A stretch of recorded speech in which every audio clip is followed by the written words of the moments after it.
नमस्कार। बिरसा न्यूज 24/7 का हर दर्शकों को सदर प्रणाम, जोहर सलाम। दर्शक, ईरान के supreme leader ayatollah Ali Khomeini की सरकार के खिलाफ विरोध प्रदर्शन अब देश भर में फैल चुका है।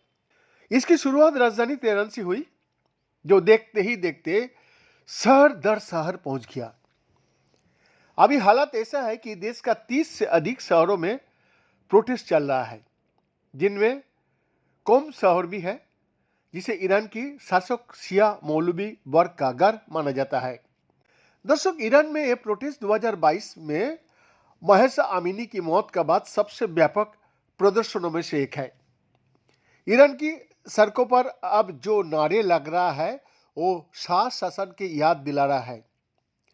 इस दौरान प्रदर्शनकारी मुल्लाओं ईरान छोड़ो जैसे नारों के साथ जाविद शाह यानी शाह अमर रहे के नारा भी लगा रहा है। हालांकि ईरान की मौजूदा प्रदर्शन की शुरुआती बजाय आर्थिक बदहाली है, जहां ईरान की मुद्रा अंधे मुंह गिर गया है।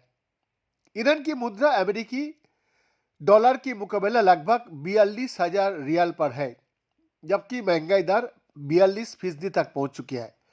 लेकिन अब ये प्रदर्शन सिर्फ आर्थिक बदहाली तक सीमित नहीं है, बल्कि अब लोग खुलकर ईरान की धार्मिक सत्ता यानी थियोक्रेटिक सिस्टम्स को हटाने की मांग कर रहा है।